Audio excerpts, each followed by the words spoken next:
নিয়ামত যেন না হয় ম্লান, দোয়া তোমার প্রতি, দোয়া তোমার প্রতি। আলহামদুলিল্লাহি রাব্বিল আলামিন, আসসালাতু ওয়াসসালামু আলা সাইয়্যিদিল মুরসালিন, আম্মা বা'দ, ফাআউযু বিল্লাহি মিনাশ শাইতানির রাজীম, বিসমিল্লাহির রহমানির রহিম। আসসালাতু ওয়াসসালামু আলাইকা ইয়া রাসূলুল্লাহ ওয়া আলা আলিকা ওয়া আসহাবিকা ইয়া হাবিবাল্লাহ। আসসালাতু ওয়াসসালামু আলাইকা ইয়া নবিয়াল্লাহ ওয়া আলা আলিকা ওয়া আসহাবিকা ইয়া নূরাল্লাহ। মাদানী চ্যানেলের দর্শকবৃন্দ, আবার উপস্থিত হলাম সরাসরি অনুষ্ঠান আমাদের নিরাপত্তা নিয়ে মাদানী চ্যানেলের পর্দায়। আপনারা যে যেখান থেকে দেখছেন আমাদেরকে সবাইকে আন্তরিক শুভেচ্ছা ও মোবারকবাদ জানাচ্ছি। আলহামদুলিল্লাহ আজ্জা ওয়া জাল, আমাদের নিরাপত্তা অনুষ্ঠান থেকে আমরা অনেক কিছুই শিক্ষা অর্জন করতে পারি। নিরাপত্তা বলতে কি বোঝায়, কোন ধরনের নিরাপত্তা আমাদেরকে দিক নির্দেশনা দিচ্ছে আমাদেরকে বাঁচার জন্য এবং নিরাপত্তা বজায় রাখার জন্য। আলহামদুলিল্লাহ আজ্জা ওয়া জাল, এই বিষয়ে আমরা প্রত্যেকবার কোনো না কোনো বিষয় নিয়ে আলোচনা করি, এগুলো থেকে পরিত্রাণ পাওয়ার জন্য এবং নিরাপত্তা পাওয়ার জন্য। আজকেও আমরা ইনশাআল্লাহ আজ্জা ওয়া জাল একটি বিষয় নিয়ে আলোচনা করব, যেখানে এই বিষয়গুলোকে আমাদেরকে খোলাসাভাবে আলোচনা করার জন্য আজকে উপস্থিত আছে আমাদের স্টুডিওতে আমাদের শাহরুখ ভাই। কেমন আছেন হুজুর? মাশাআল্লাহ, আল্লাহ তাআলা আপনাকে বরকত দান করুক। সাথে আছে আমাদের হোসেন ভাই। হুজুর ভালো আছেন? মাশাআল্লাহ। আরও আছেন আমাদের সাথে ইকবাল ভাই নাত পরিবেশন করার জন্য। কেমন আছেন আপনি? মাশাআল্লাহ, আপনাদেরকে শুভেচ্ছা জানাচ্ছি আমাদের আজকে স্টুডিওতে সময় দিয়ে আমাদের নিরাপত্তা অনুষ্ঠানের মাধ্যমে আমাদের দর্শকদেরকে কিছু ইনশাআল্লাহ বিষয়াদি সম্পর্কে আলোচনা করে তাদেরকে কিভাবে নিরাপত্তা পাওয়া যায়, কিভাবে নিজের এবং পরিবারের, দুনিয়ার এবং আখিরাতের নিরাপত্তা অর্জন করা যায়, সেই বিষয়ে যেন আপনাদের কাছ থেকে অত্যন্ত গুরুত্বপূর্ণ মাদানী ফুল আমাদের দর্শকরা যেন পায়, সে আশা করি ইনশাআল্লাহ আজ্জা ওয়া জাল। মাদানী চ্যানেলের দর্শকবৃন্দ, আলহামদুলিল্লাহ আজ্জা ওয়া জাল, আমাদের নিরাপত্তা অনুষ্ঠান আমরা বিষয়াদি শুরু করার পূর্বে একটি দরুদ শরীফের ফজিলত শ্রবণ করি। আমার নবী রাসূলুল্লাহ আরবি সাল্লাল্লাহু তাআলা আলাইহি ওয়া আলিহি ওয়াসাল্লাম ইরশাদ করেন, যে ব্যক্তি দৈনিক 50 বার আমার নবী করিম সাল্লাল্লাহু তাআলা আলাইহি ওয়াসাল্লামের উপর দরুদ শরীফ পাঠ করবে, কাল কিয়ামতের দিন আমার নবী করিম রউফুর রহিম সাল্লাল্লাহু তাআলা আলাইহি ওয়াসাল্লাম তার সাথে মুসাফা করবেন। জি, যেটাকে আমরা ইংরেজিতে হ্যান্ডশেক মনে করি, হাত মিলানো। তো সুন্নত হচ্ছে 2 হাত মিলিয়ে মুসাফা করা। তো এটা আলহামদুলিল্লাহ আমার নবী করিম সাল্লাল্লাহু তাআলা আলাইহি ওয়াসাল্লামের উপরে যে দৈনিক 50 বার দরুদ শরীফ পাঠ করবে, কিয়ামতের দিন, কাল কিয়ামতের দিন তার সৌভাগ্য অর্জন হবে। তো আজকে আমাদের বিষয়টা কিন্তু খুব অত্যন্ত গুরুত্বপূর্ণ। আমাদের নিরাপত্তা অর্থাৎ বিষয়ও নেওয়া হয়েছে কিয়ামতের দিন হচ্ছে চূড়ান্ত নিরাপত্তা, অর্থাৎ কিয়ামত দিবসের এটা হচ্ছে চূড়ান্ত নিরাপত্তা। তো এই কিয়ামতের দিন, কাল কিয়ামতের ময়দানে যদি আমার নবী করিম সাল্লাল্লাহু তাআলা আলাইহি ওয়াসাল্লামের সাথে মুসাফা করার সৌভাগ্য অর্জন হয়ে যায়, তাহলে তার জন্য একটি চূড়ান্ত নিরাপত্তাও অর্জিত হয়ে যাবে। আল্লাহ তাআলা আমাদেরকে বুঝার এবং আমল করার তৌফিক নসিব করুক। আসুন মহব্বতের জন্য এবং সওয়াব বৃদ্ধির জন্য আমরা বরকত পাওয়ার জন্য একবার দরুদ শরীফ পাঠ করি। সাল্লু আলাল হাবিব সাল্লাল্লাহু তাআলা আলা মুহাম্মদ সাল্লাল্লাহু তাআলা আলাইহি ওয়াসাল্লাম। মাদানী চ্যানেল দর্শকবৃন্দ, আসুন কিছু ভালো নিয়ত করে নিন ইনশাআল্লাহ আজ্জা ওয়া জাল। আমাদের নিরাপত্তা অনুষ্ঠানটি এই জন্য দেখব যে ইনশাআল্লাহ এই অনুষ্ঠান থেকে যে বিষয়ের উপর আলোচনা করা হবে, সেই বিষয়ের উপর যেন আমরা কি করতে পারি, নিজের জীবনটাকে বাস্তবায়ন করতে পারি, সেভাবে আমরা চেষ্টা করব। পাশাপাশি আমরা আমাদের মুবাল্লিগগণ আজকের বিষয় নিয়ে যে সকল আলোচনা করবে সেগুলোও নোট করা এবং অন্তর ধারণ করারও চিন্তা করেন ইনশাআল্লাহ আজ্জা ওয়া জাল। কোথাও যাবেন না, মাদানী চ্যানেলেই থাকবেন। মাদানী চ্যানেল থেকে ইনশাআল্লাহ আজ্জা ওয়া জাল গুণাপূর্ণ কোনো চ্যানেল আমরা দেখব না, নিয়ত করে নিই ইনশাআল্লাহ। যারা আমাদেরকে সোশ্যাল মিডিয়াতে দেখছেন বেশি বেশি শেয়ার করে দিন এবং স্যাটেলাইটের মাধ্যমে যারা দেখছেন তারাও ইনশাআল্লাহ অন্যজনদেরকে উৎসাহিত করুন দেখার জন্য। পাশাপাশি আমাদেরকে কল এসএমএসও করতে পারেন ইনশাআল্লাহ। আপনাদের কল এসএমএস আমরা আমাদের অনুষ্ঠানে অন্তর্ভুক্ত করারও নিয়ত করে নিচ্ছি ইনশাআল্লাহ আজ্জা ওয়া জাল। আসুন তাহলে আর দেরি না করে আমরা আমাদের ইকবাল ভাইয়ের কাছে চলে যাই, একটি কালামে পাক শ্রবণ করি ইনশাআল্লাহ, অন্তরকে তাজা করি, রুহকে সতেজ করি, এরপর বিভিন্ন আলোচনা শুনবো আজকের বিষয়ের উপর ইনশাআল্লাহ আজ্জা ওয়া জাল। সাল্লু আলাল হাবিব সাল্লাল্লাহু তাআলা আলা মুহাম্মদ সাল্লাল্লাহু তাআলা আলাইহি ওয়াসাল্লাম। কালাম শ্রবণ করার পূর্বে কিছু ভালো ভালো নিয়ত করে নিই, কেননা মুসলমানের নিয়ত তার আমল থেকে উত্তম। ভালো নিয়ত যত বেশি হবে আমাদের আমল নামায় সওয়াবও তত বেশি লিপিবদ্ধ করা হবে ইনশাআল্লাহ আজ্জা ওয়া জাল। আল্লাহ ও তার রসুল সাল্লাল্লাহু আলাইহি ওয়াসাল্লামের সন্তুষ্টি অর্জনের নিয়তে কালাম পাঠ করব ইনশাআল্লাহ আজ্জা ওয়া জাল। সাল্লাল্লাহু আলাইহি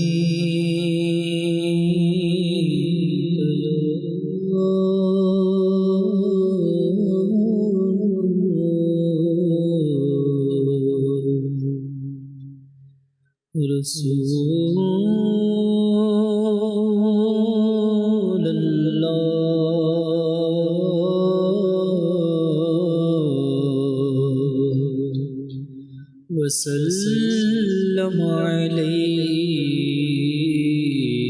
يا حبيب الله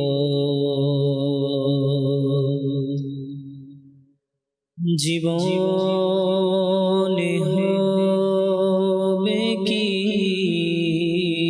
তোমার দিদার ইয়া রাসূলুল্লাহ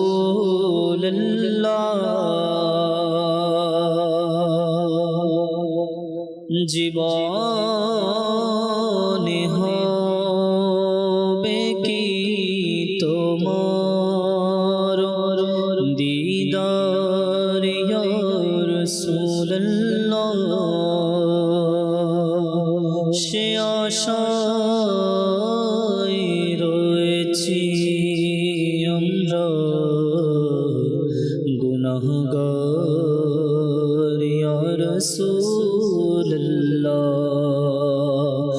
আকাশে আশায় রয়েছি মোরা গুনাহগার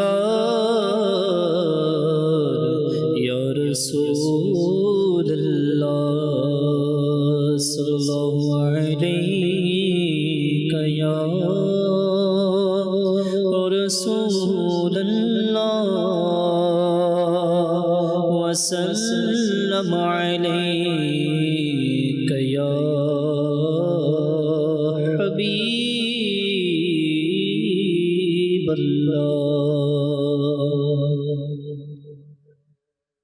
বলবো কারে মনের ব্যথা তুমি থাকতে হে নবী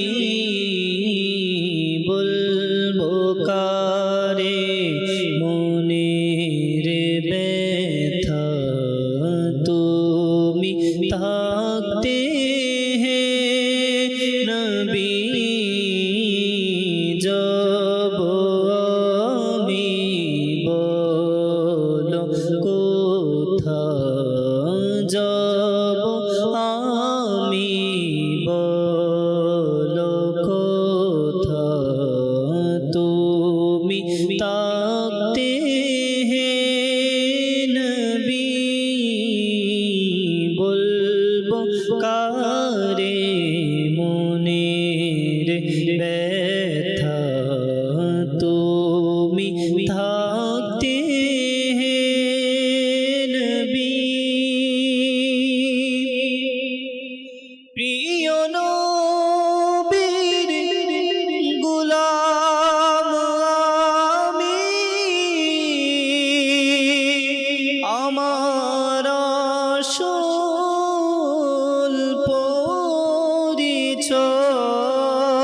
পরিচয় প্রিয় নবীর গোলাম আমি আমার আসল পরিচয় ভয় করি না কাউকে আমি ভয় করি না কাউকে আমি তুমি থাকতে হে নবী যাব কোথা বলো আমি তুমি থাকতে হে নবী হতে পারে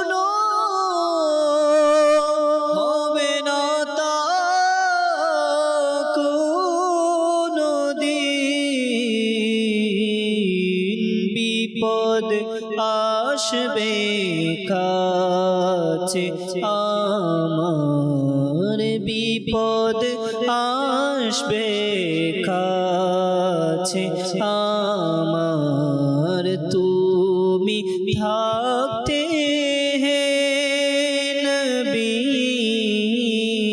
যাব আমি বলো কোথা, তুমি থাকতে হে নবী। পেয়েছি পেয়েছি প্রাণ, হে নবী তোমার তরে, পেয়েছি মন, পেয়েছি প্রাণ, হে নবী তোমার তরে,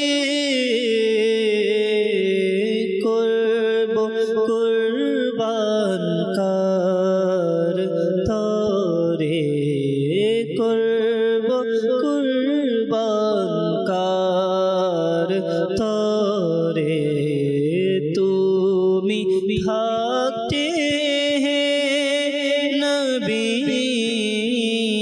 যাব আমি বলো কোথা, তুমি থাকতে হে নবী, বলবো কারে মনের ব্যথা, তুমি থাকতে হে নবী। সুবহানাল্লাহ, সুবহানাল্লাহ।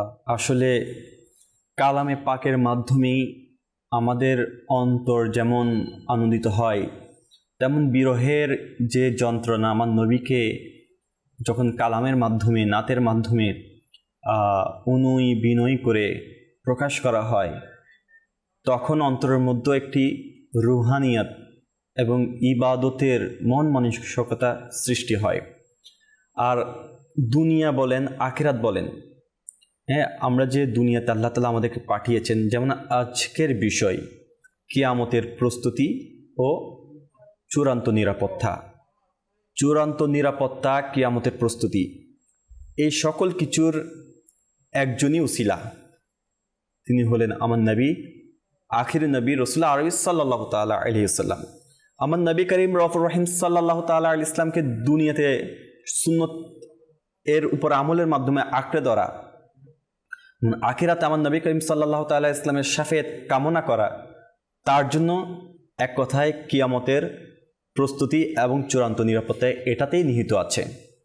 তো সেজন্য আমি বলবো মাদানী চ্যানেলের দর্শকবৃন্দ, আজকের যে বিষয়টি নেওয়া হয়েছে, আমি শুরুতে একটা শুধু ঘটনা দিয়ে শুরু করতে চাই। আবু হুরায়রা রাদিয়াল্লাহু তাআলা আনহু থেকে বর্ণিত, রাসূল করিম রউফুর রহিম সাল্লাল্লাহু তাআলা আলাইহি ইসলাম কিয়ামত ইরশাদ করেন, কিয়ামতের দিন এক ব্যক্তিকে আল্লাহ তাআলার সামনে উপস্থিত করা হবে। আল্লাহ তাআলা তাকে বলবেন, আমি কি তোমাকে সম্মান দান করিনি? তোমাকে কি সরদার বানাইনি? তোমার জন্য ঘোড়া ও উটকে কি অনুগত করে দেইনি? সে বলবে, অবশ্যই দিয়েছেন। এরপর আল্লাহ তাআলা তাকে জিজ্ঞেস করবেন, তুমি কি আজকের এই দিনের সাক্ষাতের ব্যাপারে কোনো প্রস্তুতি নিয়েছিলে? লোকটি বলবে, না। তখন আল্লাহ বলবেন, আজ আমি তোমাকে ঠিক তেমনইভাবে ভুলে যাব, অর্থাৎ রহমত থেকে দূরে রাখবো, যেমনইভাবে তুমি আমাকে দুনিয়াতে ভুলে গিয়েছিলে। তো মাদানী চ্যানেলের দর্শকবৃন্দ, এটি সহিহ মুসলিম শরীফের হাদিস নং ৭৪৩৯ হাদিস নম্বরে এটি উল্লেখিত আছে। তাহলে চিন্তা করুন, কাল কিয়ামতের দিন আমার নবী করিম সাল্লাল্লাহু তাআলা আলাইহি ইসলাম কিয়ামতে কি হবে, আমাদেরকে টিচিং দিয়ে দিচ্ছে দুনিয়াতে, যে আল্লাহ তাআলা আমাদেরকে জিজ্ঞেস করবে যে ও কিয়ামতের দিনের জন্য আমরা কিছু প্রস্তুত করেছি কিনা। তো সেজন্য মাদানী চ্যানেলের দর্শকবৃন্দ, হ্যাঁ, প্রস্তুতি, সকল কিছুর প্রস্তুতি তো আমাদের আছে। কিয়ামতের প্রস্তুতি কি নিচ্ছি, যেটি আমাদের জন্য চূড়ান্ত, ফাইনাল, একেবারে লাস্ট ডেস্টিনেশন যেটা আছে সেটার জন্য কি কিছু করছি? আসুন, করে না থাকলেও আজকের ঘটনাগুলো শুনে নিই এবং শোনার মাঝেও আমরা চিন্তা করি কি অবস্থা হতে পারে, খলিফাদের অবস্থা কি, হ্যাঁ, আমাদেরকে বিভিন্ন সাহাবাই কেরাম আলাইহিম রিদওয়ান ইনারা কীভাবে প্রস্তুতি নিয়েছেন। আসুন আজকের এই কিয়ামতের প্রস্তুতি ও চূড়ান্ত নিরাপত্তা সম্পর্কে প্রথমে আমি শাহরুখ ভাইয়ের কাছে যাব এবং আমার শাহরুখ ভাইয়ের কাছ থেকে আজকের বিষয়ের উপরে আমরা গুরুত্বপূর্ণ আলোচনা শুনবো ইনশাআল্লাহ। জি শাহরুখ ভাই। আলহামদুলিল্লাহ রাব্বিল আলামিন ওয়াসসালাতু ওয়াসসালামু আলা সাইয়্যিদিল মুরসালিন বিসমিল্লাহির রহমানির রহিম। কাউসার ভাই মাদানী চ্যানেলের দর্শক শ্রোতা, আলহামদুলিল্লাহ আজ আমাদের নিরাপত্তা অনুষ্ঠানে খুব গুরুত্বপূর্ণ একটি বিষয় নিয়ে আলোচনা করার সৌভাগ্য নসিব হচ্ছে।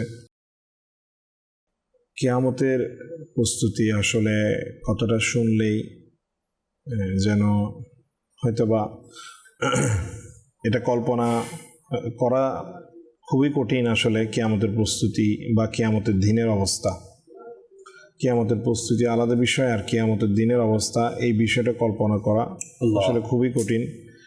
এই জন্যই যে কেননা কোরআনে পাকে এবং হাদিসে পাকের মধ্যে যে সকল বিষয় এদিকে কিয়ামতের ব্যাপারে আলোচনা হয়েছে, যে কেউ যদি সেটা পড়ে, অনুধাবন করে এবং একটু চিন্তা করে, তাহলে সে অবশ্যই কিয়ামতের এই প্রস্তুতির পিছনে ছুটতেই থাকবে। যতক্ষণ দুনিয়ার পরীক্ষার জন্য মানুষের কেমন হিমশিম খেয়ে যায়, জি, কেমন অস্থিরতা এসে যায়, জি, অথচ এই প্রস্তুতিগুলোর অর্থাৎ এখানে কিয়ামতের প্রস্তুতিতে যে প্রশ্নগুলো করা হবে, কোয়েশ্চেনগুলো দিয়ে দেওয়া হয়েছে, কিন্তু আমরা সাধারণভাবে দুনিয়াবি যে সকল পরীক্ষাসমূহ দিয়ে থাকি সেখানে কিন্তু কোন কোয়েশ্চেন আসবে এবং সেটার অ্যান্সার কী হবে, সেটা হয়তো বা যদি আমরা পড়ে থাকি জানতে পারি, কিন্তু প্রশ্ন কী আসবে সেটা কিন্তু আমরা জানি না। অথচ সম্পূর্ণ ভিন্ন হচ্ছে যে আমাদের ইসলাম মুসলমানদেরকে আমার আল্লাহ পাক এবং আমার নবী করিম সাল্লাল্লাহু তাআলা আলাইহি ওয়া সাল্লামের মাধ্যমে যে কিয়ামত সংগঠিত হবে, কিয়ামতের প্রস্তুতি স্বরূপ এবং কিয়ামতের দিনের অবস্থা অর্থাৎ কিয়ামতের প্রশ্নগুলো আমাদেরকে দিয়ে দিয়েছে। যে কিয়ামতের 5টি প্রশ্ন খুবই গুরুত্বপূর্ণভাবে দিয়ে দিয়েছে এবং এগুলার কি করতে হবে সেগুলোর ডেফিনেশন পর্যন্ত আমাদেরকে আমার রাসূল পাক সাল্লাল্লাহু তাআলা আলাইহি ওয়া সাল্লাম সুন্দরভাবে ওনার জীবনীর মাধ্যমে, ওনার আমলগুলোর মাধ্যমে আমাদেরকে জানিয়ে দিয়েছেন। কিন্তু হায় আফসোসের বিষয়, বর্তমান আজ আমরা দুনিয়ার পিছনে ছুটছি, দুনিয়ার পরীক্ষা সমস্ত কিছুর ব্যাপারে নিজেকে প্রস্তুত করার পিছনে ছুটছি। দুনিয়াবি ক্ষেত্রে আপনি যদি চিন্তা করি, যদি কোনো একটি বাড়ির কাজ করতে যাই তাহলে সেটার প্রস্তুতি গ্রহণ করছি, অথবা কোনো সফরে যেতে হয় সেটার প্রস্তুতি গ্রহণ করছি, এবং এক্ষেত্রে আমাদের বিন্দুমাত্র আমরা ছাড় দিই না। যে কোনোভাবে প্রস্তুতিটা যাতে ভালোভাবে হয় সেটা অবশ্যই চেষ্টা করি, এবং এখানে কোনো যাতে অপরিপূর্ণতা না থাকে এটা আমরা চিন্তা করি।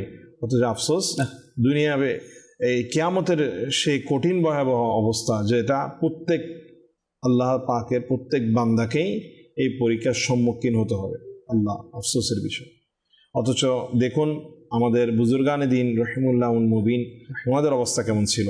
জি, একটি ঘটনা কাউসার ভাই যখন স্টাডি করছিলাম তখন খুব সুন্দর একটি ঘটনা আসলে বুজুর্গানে দিনের পড়েছি, যা আসলে অন্তরকে তাজা করে দেয় ঘটনাটি শুনলে। হযরত সাইয়্যিদুনা ওমর বিন আব্দুল আজিজ রাহমাতুল্লাহি তাআলা আলাইহি, ইনি অনেক বড় একজন বুজুর্গই ছিলেন। তো ওনার সময়কার একজন খলিফা, ইনার সাথে ইনি কোথাও সফরে যাচ্ছিলেন। যখন সফরে যাচ্ছিলেন তো খলিফা কি করেছিল, ওনার যে স্থানে গিয়ে উনি বিশ্রাম করবেন সেখানে যাতে ওনার থাকার ব্যবস্থাটা হয়ে যায় এবং ওখানে যাতে ওনার কোনো অসুবিধা না হয়, যেহেতু উনি একজন খলিফা। সেজন্য উনি তখনকার যুগে যে উট বা বাহনের পাশাপাশি তাঁবু আর অন্যান্য কিছু যা প্রয়োজন থাকার জন্য অন্য জায়গায় গিয়ে, সেগুলো সব কিছু ওই খলিফা তার ওখানে পৌঁছানোর পূর্বে, যে জায়গায় যাবে ওই জায়গায় যাওয়ার পূর্বে তার খাদেমের মাধ্যমে পৌঁছে দিয়েছিল সামানাগুলো। হযরত সাইয়্যিদুনা ওমর বিন আব্দুল আজিজ রাহমাতুল্লাহি তাআলা আলাইহি এক্ষেত্রে কিন্তু ভিন্ন ছিলেন। ইনি কিন্তু এনার কোনো কিছুই সাথে করে নিয়ে যাননি। তো সবাই একসাথে, উনিও গেল একসাথে। তো সবাই যাওয়ার পর নিজেদের আপন আপন যে তাঁবুগুলো সুসজ্জিত করে রেখেছিল, যেহেতু পূর্বে পাঠিয়ে দেওয়া হয়েছিল ওনাদের জন্য, এগুলো প্রস্তুত হয়ে গিয়েছিল। আগে থেকে চিন্তা করে রেখেছিল আমি ওখানে যাবো, তাহলে যেন বিশ্রাম নিতে পারি, আগে থেকে খাদেমকে দিয়ে জি সব পরিপাটি করে নিয়েছে। একেবারে পরিপাটি। তো ওখানে যাওয়ার পর ঠিক সেই মোতাবেক খলিফা এবং তার খাদেমরা প্রত্যেকের তাঁবুর মধ্যে চলে গেল। তো খলিফা এটা খেয়াল আসলো যে হযরত সাইয়েদনা ওমর বিন আব্দুল আজিজ, খলিফা ওমর বিন আব্দুল আজিজ একেবারে রাহমাতুল্লাহ তাআলা আলাইহি, উনি কোথায়? ওনাকে তো দেখছেন, উনি তো আমাদের সাথেই এসেছেন এখানে, কিন্তু ওনাকে তো আমরা দেখছি না। তাড়াতাড়ি ওনার খোঁজ নাও। এভাবে ওনার খোঁজের জন্য যা হলো, বের করে দিল তার খাদেমদেরকে। তো অনেকক্ষণ পর দেখলো যে উনি একটি গাছের নিচে বসে আছেন এবং সেখানে অঝর নয়নে কান্না করছেন এবং খুব একটা গভীর চিন্তার মধ্যে রয়েছেন। তো যখন জিজ্ঞেস করা হলো, আপনি এখানে কেন? আমরা সবাই তো আমার তাঁবুর মধ্যে চলে এসেছি, এখানে আমরা বিশ্রাম করছি, আপনি কেন এখানে? তখন হযরত সাইয়েদনা ওমর বিন আব্দুল আজিজ রাহমাতুল্লাহ আলাইহি আখিরাতের সেই ভাবনা নিয়ে কীরকম শিক্ষামূলক উত্তর দিলেন যে আপনারা তো আপনাদের যে সামানগুলো এখানে প্রয়োজন ছিল আপনাদের থাকার জন্য, থাকার ব্যবস্থার জন্য, সেই সমস্ত কিছু আপনারা নিয়ে এসেছিলেন বিধায় এখানে তাঁবু হয়েছে। তো আপনারা এখানে পেয়েছেন, সেটা আগে থেকে রেডি করেছেন। কিন্তু আমার সাথে কোনো সামানা বা আমার সরঞ্জাম আমি কিছুই নিয়ে আসিনি, যার কারণে আমার কোনো এখানে তাঁবু নেই। ঠিক একইভাবে কিয়ামতের দিন যে ব্যক্তি এখান থেকে কোনো কিছু আগে থেকে পাঠিয়ে দিবে, ঠিক কিয়ামতের ময়দানে তার জন্য ওই রকম ব্যবস্থা ওখানে হয়ে যাবে।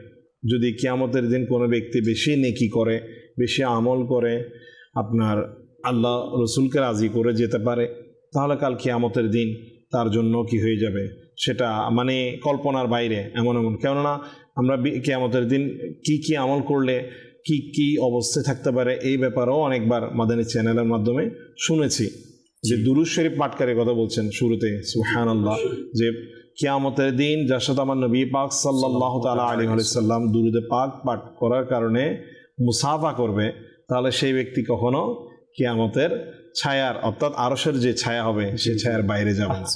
আর আরশের ছায়া ব্যতীত কাল কিয়ামতের ময়দানে কোনো ছায়াই থাকবে না, যেখানে তামার জমিন হবে এবং মানুষ তাদের নিজেদের ঘামের মধ্যে হাবুডুবু করতে থাকবে, জিহ্বা বের হয়ে যাবে। তো ওই অবস্থার কথা চিন্তা করুন। তো ওই প্রস্তুতি নেয়ার জন্য আজ আমি আপনি কি করছি? কাল কিয়ামতের যে ময়দান হবে ওখানে আল্লাহ পাক সবার বিচার করবেন, ঠিক আছে? যে ভালো আমল করবে, যে ভালো প্রস্তুতি নেবে, তাকে অবশ্যই জান্নাতে দেওয়া হবে। আর যার আমল খারাপ ছিল, যে গুনাহগার ছিল, তাকে জাহান্নামে নিয়ে যাওয়া হবে।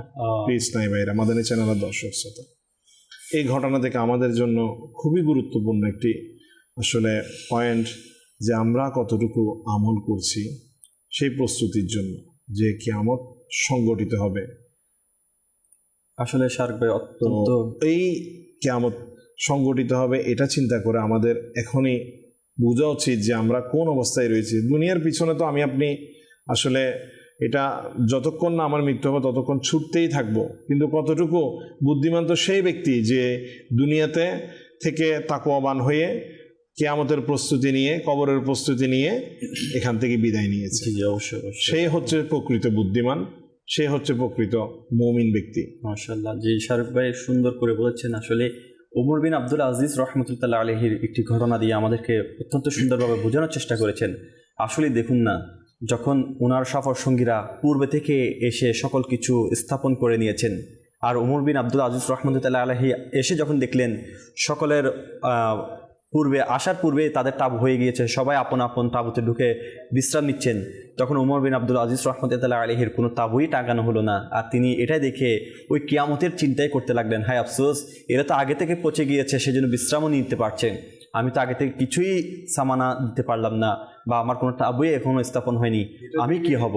জি, এটা দিয়ে কিন্তু বুজুর্গানে দ্বীনগণ আমাদেরকে শিক্ষা দিয়েছেন যে আমরাও যেন যেভাবে এখানে প্রস্তুতি গ্রহণ করেছি, ঠিক একইভাবে যেন আমরা আখিরাতের প্রস্তুতি গ্রহণ করি। কারণ আমরা এখানে তো সমস্ত কিছু সহজেই করে ফেলছি এবং কোনো কিছু অপূর্ণ রাখছি না, কিন্তু সেই কিয়ামতের ব্যাপারে আমরা কেন অবহেলা করছি? তো আমাদের উচিত যেভাবে এইরকম ভাবে প্রস্তুতি নিই, ঠিক একইভাবে আমরা যেন আখিরাতের প্রস্তুতি গ্রহণ করি। এটা আসলে উনি চাইলে কিন্তু যে খলিফার সাথেই থাকতে পারতেন, কিন্তু ইচ্ছা করে এই ঘটনাটি আসলে করা, মানে বুজুর্গানে দিনগান আসলে সবসময় ইনাদের মধ্যে মানে খৌফে খোদা এটা কাজ করতো। ইনারা মানে জমিয়ে রাখা বা কোনো কিছু, এটাই জজবা ছিল যে তারা প্রত্যেকটা ক্ষেত্রকে, প্রত্যেকটা বস্তুকে, অবস্থাকে আখিরাতের সাথে তুলনা করতেন, প্রত্যেকটা অবস্থার মধ্যে আল্লাহ পাককে ভয় করতেন, মানে মৃত্যুকে ভয় করতেন। জি মাশাআল্লাহ, শারুক ভাই অত্যন্ত সুন্দরভাবে আলোচনা করেছেন। আমাদের হোসেন ভাই এখানে আমাদের সাথে আছে, মাশাআল্লাহ আজ্জাওয়াজাল, অনেকক্ষণ ধরে আমাদের আলোচনা শুনছেন। এখন আমরা আমার হোসেন ভাইয়ের কাছে যাবো ইনশাআল্লাহ আজ্জাওয়াজাল। আজকের বিষয় কিয়ামতের প্রস্তুতি ও চূড়ান্ত নিরাপত্তা নিয়ে আমার হোসেন ভাই আমাদেরকে কি আলহামদুলিল্লাহ নসিহত করবেন। বিসমিল্লাহির রহমানির রহিম। কিয়ামত অথবা পুনরুত্থান দিবস এটা নির্দিষ্ট একটা সময়ে অবশ্যই আসবে, এটা নিঃসন্দেহে। তো এটা আসার আগে হায়াত মওত যা আল্লাহ পাক আমাদেরকে দিয়েছেন, কেন দিয়েছেন?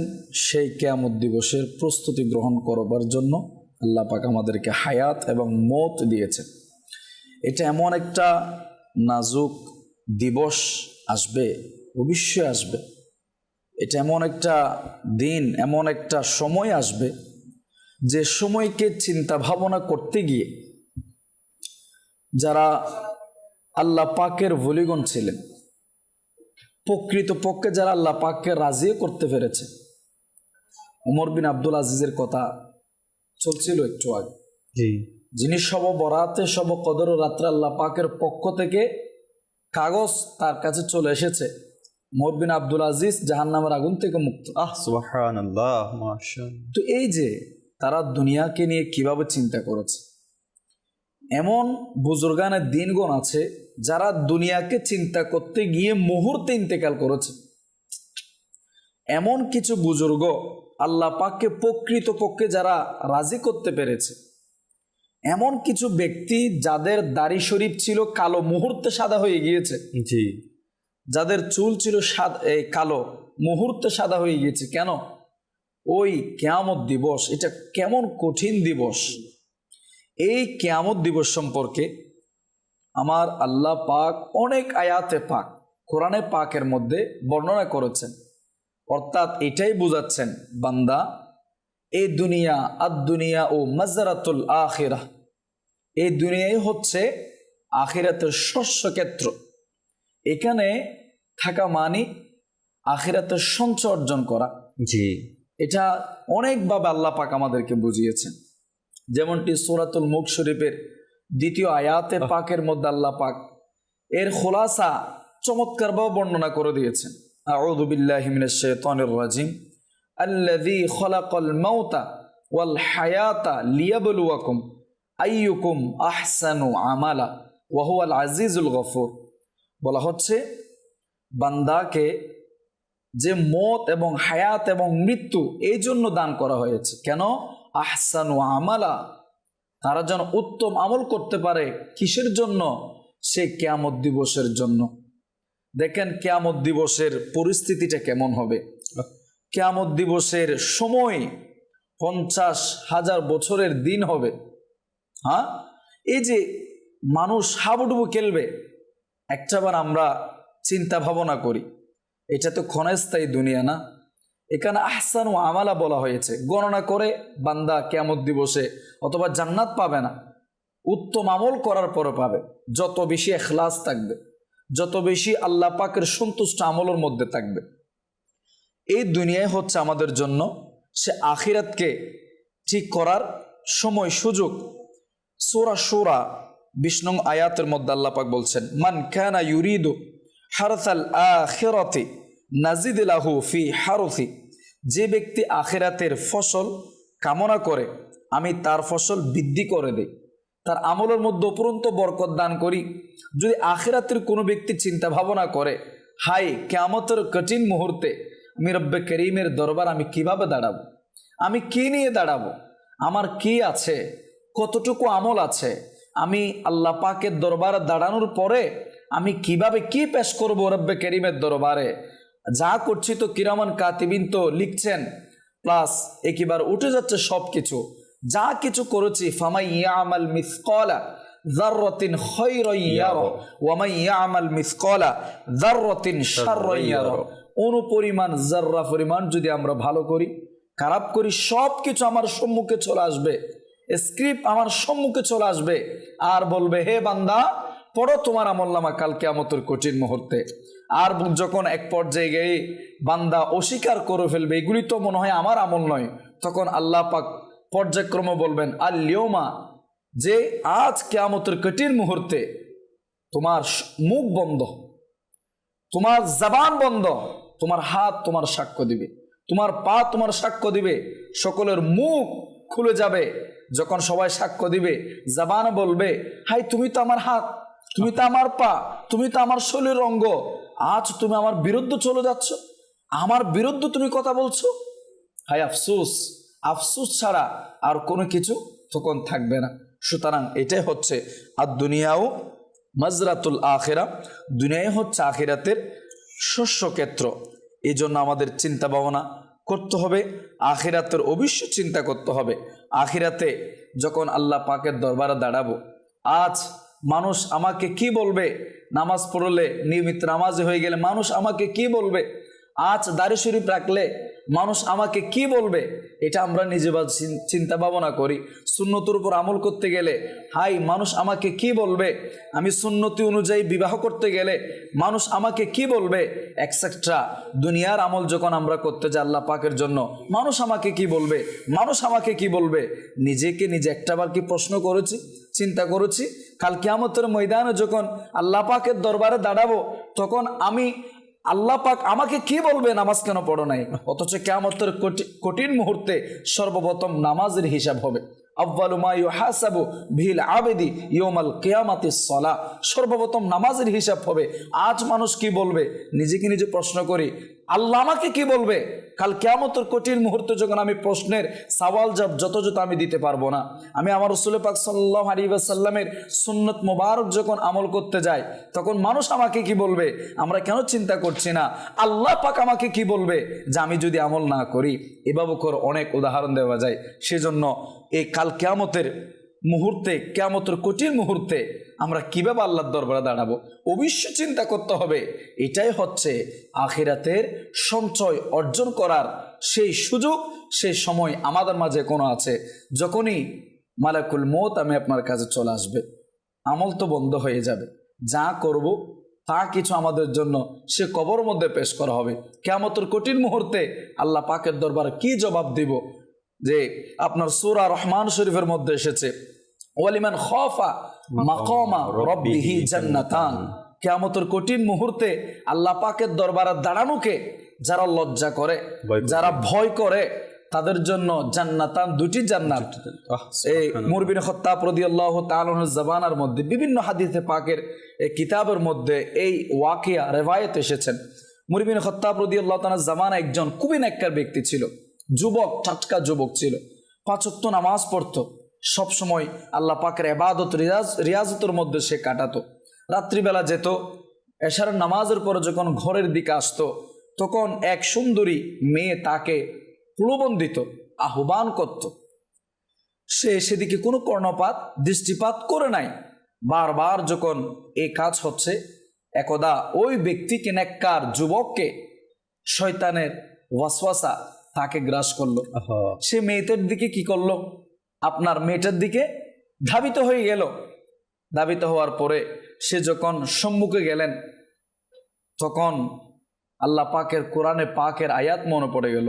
কোরআনে পাকের মধ্যে আসছে, ওই ব্যক্তি যারা ইমানদার আল্লাহওয়ালা, যখন তাদের কাছে শয়তানের পক্ষ থেকে কোনো প্ররোচনা আসে, হঠাৎ তাদের দিলের মধ্যে আল্লাহ পাকের ভয় সৃষ্টি হয়ে যায়।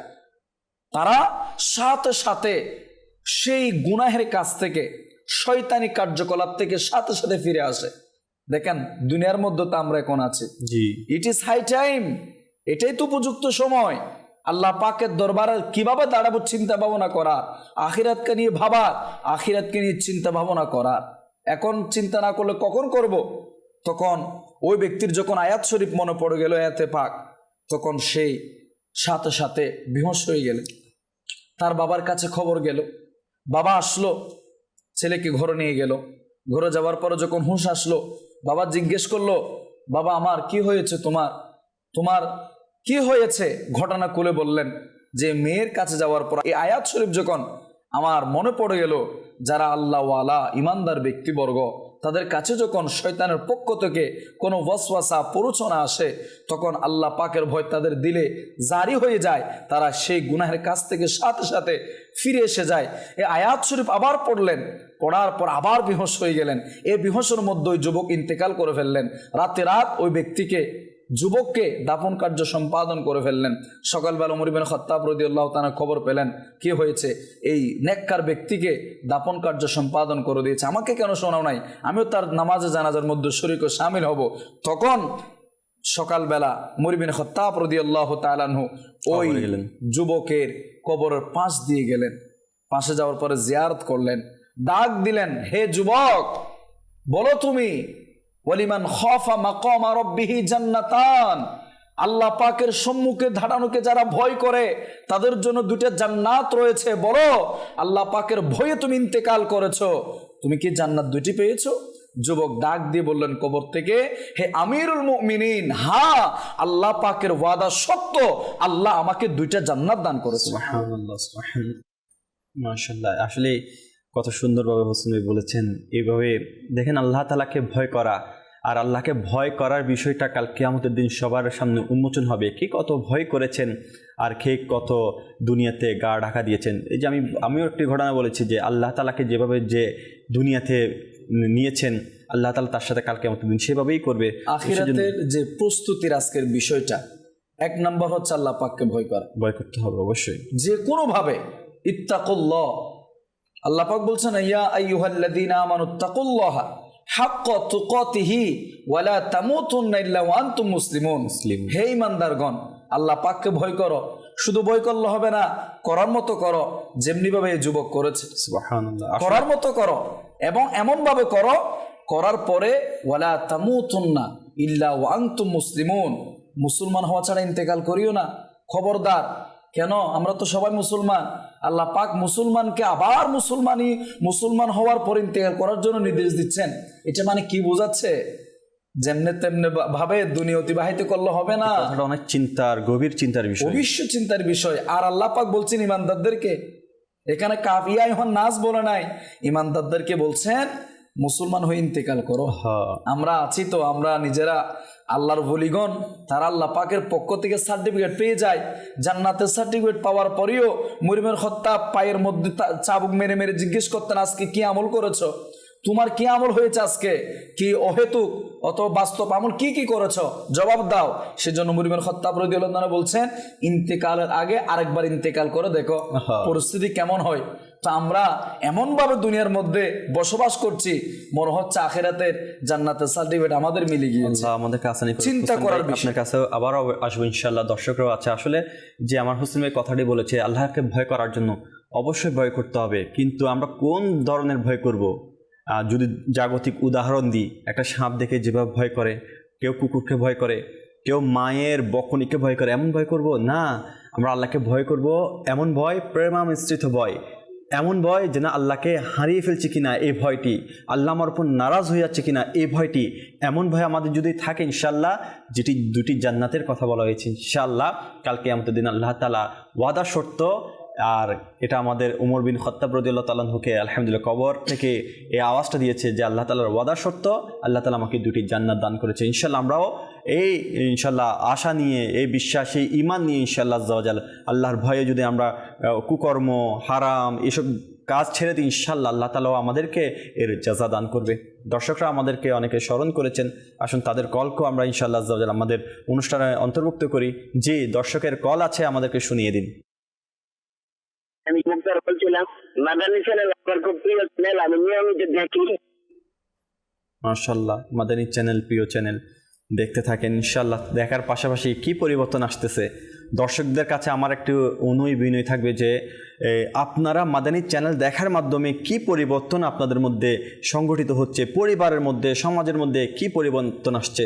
আলহামদুলিল্লাহ অনেক ধরনের কল আসে যে মাদানী চ্যানেল দেখেন, ভালো লাগে, দেখতেছেন, কিন্তু দেখার মাঝে যে আপনার পরিবর্তন বা আপনি কি কর্ম করতেন তা ছেড়ে দিয়েছেন, নামাজি হয়ে গিয়েছেন, এমন কোনো যদি পরিবর্তন আপনাদের মাঝে থেকে থাকে এমন কিছু ইনশাল্লাহ আমাদেরকে কলে শেয়ার করার অনুরোধ রইল। যে পরবর্তী কল। আমি চ্যানেলটা দেখে আমার খুব ভালো লাগে, নিজে আমল করার চেষ্টা করি, দোয়া করিয়েন। মাশাআল্লাহ, আল্লাহ তাআলা বরকত দান করুন। যে পরবর্তী কল। নজরুল ইসলাম, আপনাদের চ্যানেলটা আমরা প্রতিদিন উপভোগ করি, খুব ভালো লাগে। জি মাশাআল্লাহ, বলবেন আমাদের চ্যানেলটা আমরা প্রতিদিন দেখি, ভালো লাগে। আপনার আমার দাওয়াত ইসলামী সবার, মাদানী চ্যানেল সবার। তো আর আবার কখনো কল করলে বলবেন আমাদের এই মাদানী চ্যানেলটা দেখি আমার খুব ভালো লাগে, এবং মাদানী চ্যানেলের মাধ্যমে আমাদের কী পরিবর্তন এসেছে সেটাও আমরা ইনশাল্লাহ শেয়ার করার চেষ্টা করব। জি পরবর্তী কল। আমি চট্টগ্রাম থেকে বলতেছি। মাদানী চ্যানেল সবাইকে মোবারকবাদ। আমি দেখি মাদানী চ্যানেল, আমার পরিবারও দেখে, আর সবাইকে দেখার জন্য উৎসাহ করি। ইনশাল্লাহ আর বেশি বেশি করে দেখব। মাশাআল্লাহ মাশাআল্লাহ, বেশি বেশি দেখবেন, বেশি বেশি ইলমি দ্বীন অর্জন করবেন, বেশি বেশি আমল করবেন, এবং আমলের কথাগুলো কি আমল হচ্ছে না হচ্ছে, কি আমল আপনার এখানে মাদানী চ্যানেলের মাধ্যমে আপনার অর্জিত হয়েছে, কোন হাদিসে মুবারক আপনার বেশি ভালো লেগেছে, কোন কুরআনুল কারীমের কথাটি আপনার বেশি অন্তরে লেগেছে, কোন বিষয়টি আপনার মধ্যে আপনাকে পরিবর্তন হওয়ার জন্য সুযোগ করে দিয়েছে, এমনও আমাদেরকে ঘটনা উপস্থাপন করলে আমাদের হয়তো অন্যান্য দর্শকগুলো শুনে উপকৃত হবে। যে আর যদি কল থাকে শুনিয়ে দিন। নড়াইল থেকে আমি মাদানী চ্যানেল দেখি, মাদানী চ্যানেল একটা দেখতে কি ভালো লাগে। আমার ফ্যামিলিতে আমার বউ সবাই মাদানী চ্যানেল সবসময় দেখে। আল্লাহ আল্লাহ, মাশাআল্লাহ, আল্লাহ তাআলা বরকত দান করুক। যে আরো কল যদি থেকে থাকে। ধন্যবাদ। জামালপুর থেকে আমি একটা কথা শুনতে চাই, কথাটা হচ্ছে সোনার মদিনা, আমার প্রাণের মদিনা। মাশাআল্লাহ, না কালামের ফরমাইশ আসতেছে, ইকবাল ভাই প্রস্তুতি নেন। যে আরেকটি কল নিয়ে আমরা ইনশাআল্লাহ কালামের দিকে চলে যাব। আমি মোহাম্মদ আসলাম, দিনাজপুর থেকে বলছি। আমি একটি গজল শুনতে চাই, মন আমার চায় পেতে তোমার দিদার। জি জি আলহামদুলিল্লাহ, সংমিশ্রণে মাদানী চ্যানেল চাই তো সবাইকে সবসময় অন্তরকে ইবাদত, রিয়াজত, আমলের দিক দিয়ে তরতাজা রাখার জন্য। আলহামদুলিল্লাহ, এর মধ্যে একটি সবচেয়ে তরতাজা থাকার একটি আমল হচ্ছে যখনই উদাসীন, যখনই মন খারাপ থাকবে আমার নবী করিম সাল্লাল্লাহু তাআলা ইসলামকে স্মরণ করা, কালামে পাক, নাতে মুস্তাফা সাল্লাল্লাহু তাআলা ইসলাম, এগুলো পড়া এবং শোনা। আসুন আমরাও আমাদের এই অনুষ্ঠানে আলহামদুলিল্লাহ আজ্জা ওয়া জাল, যেহেতু এটার হোস্টিং কাউসার ভাই থাকে, তো কাউসার ভাই আজকে নিয়ে আমি আলহামদুলিল্লাহ আজ্জা ওয়া জাল চেষ্টা করছি কাউসার ভাইয়ের পরিবর্তে হোস্টিং করার জন্য। তো ইনশাআল্লাহ আজ্জা ওয়া জাল এই অনুষ্ঠানে আমাদের নিরাপত্তাতে কালামের ব্যবস্থাও আছে ইনশাআল্লাহ আজ্জা ওয়া জাল। আমাদের ইকবাল ভাই নাতে মুস্তাফা সাল্লাল্লাহু আলাইহি ওয়াসাল্লাম আমাদের একটু শুনিয়ে দিন ইনশাআল্লাহ।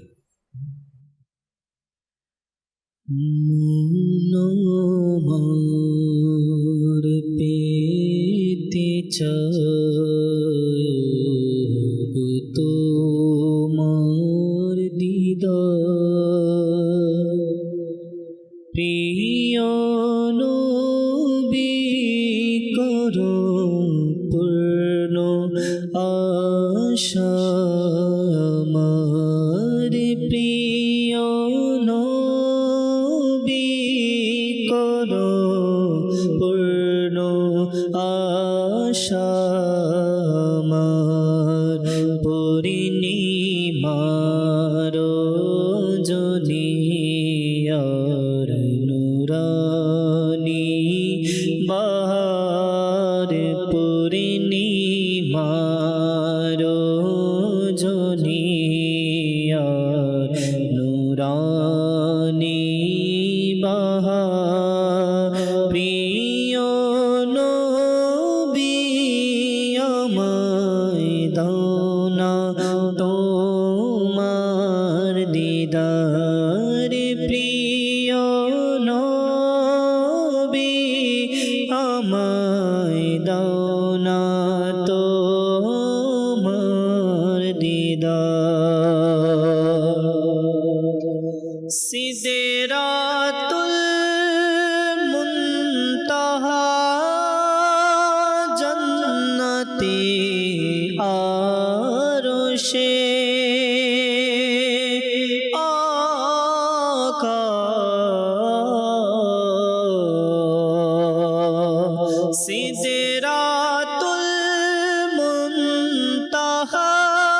জান্নাতে আরশে সবখানে তুমি গেলে শান শোকতে এই অধম গোলামের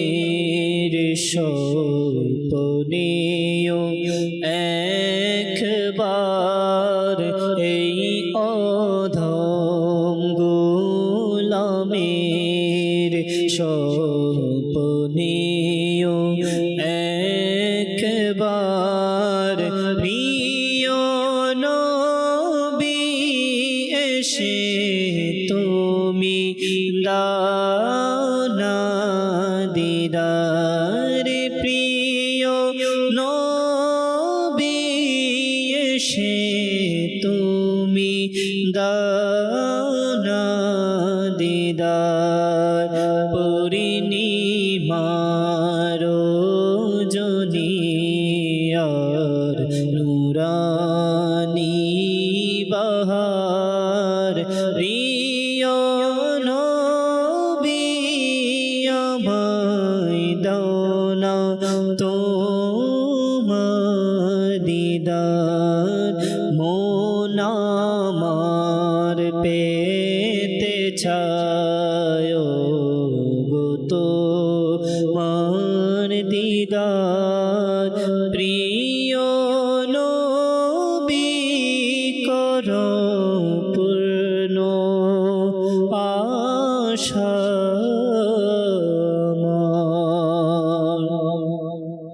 সোনার মদিনা আমার প্রাণের মদিনা সোনার মদিনা আমার প্রাণের মদিনা সব ভুলিব কিন্তু তোমায় ভুলতে পারি না সব ভুলিব কিন্তু তোমায় ভুলতে পারি না ভুলিনি ভুলবো না ভুলতে পারি না ভুলিনি ভুলবো না ভুলতে পারি না সব ভুলিব কিন্তু তোমায় ভুলতে পারি না আকাশ সব ভুলিব কিন্তু তোমায় ভুলতে পারি না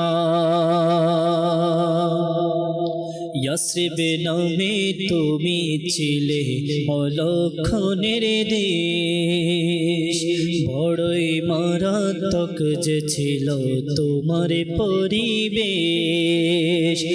ইয়াসরিবে নামে তুমি ছিলে অলক্ষণের দেশ বড়ই মারাত্মক যে ছিল তোমার পরিবেশ নবীর ছোঁয়া পেয়ে তুমি সোনার মদিনা নবীর ছোঁয়া পেয়ে তুমি সোনার মদিনা সব ভুলিব কিন্তু তোমায় ভুলতে পারি না সব ভুলিব কিন্তু তোমায় ভুলতে পারি না সোনার মদিনা আমার প্রাণের মদিনা সব ভুলিব কিন্তু তোমায় ভুলতে পারি না আল্লাহ মাশাআল্লাহ আমার নবী রাসূলুল্লাহ আরবি সাল্লাল্লাহু তাআলা আলাইহি ওয়াসাল্লামকে আমরা কিভাবে ভুলি যে ভুলবে তার তো বেরা দুনিয়া তো আটকে যাবে আখিরাতে আটকে যাবে রামনবী করিম সাল্লাল্লাহু আলাইহি ওয়াসাল্লামকে ভালোবাসা এটার একটি হাদিসে মুবারাকা আছে এক ব্যক্তি রাসূল করিম সাল্লাল্লাহু তাআলা আলাইহি ওয়াসাল্লামের কাছে এসে জিজ্ঞেস করলেন হে আল্লাহর রাসূল রাসূল মকবুল সাল্লাল্লাহু তাআলা আলাইহি ওয়াসাল্লাম কিয়ামত কখন হবে রাসূল আকরাম সাল্লাল্লাহু তাআলা আলাইহি ওয়াসাল্লাম তাকে পাল্টা প্রশ্ন করলেন তুমি কিয়ামতের জন্য কি প্রস্তুতি নিয়েছ লোকটি উত্তর দিল আমি অনেক নামাজ বা রোজা নিয়ে প্রস্তুতি নিতে পারিনি তবে আমি আল্লাহ ও তার রাসূলকে অনেক ভালোবাসি তো তখন রাসূল করিম সাল্লাল্লাহু তাআলা আলাইহি ওয়াসাল্লাম ইরশাদ করেন তুমি কিয়ামতের দিন তারই সাথে থাকবে যাকে তুমি ভালোবাসো সুবহানাল্লাহ তো প্রিয় ইসলামী বেরা আমাদের দর্শকবৃন্দ আপনি কাকে ভালোবাসেন তো কাকে ভালোবাসার প্রয়োজন দুনিয়ার ভালোবাসার জন্য তো মানুষ জাগতিক ভালোবাসার জন্য দুনিয়া ছেড়ে উল্টে ফেলে, অনেক কিছুই করে ফেলে।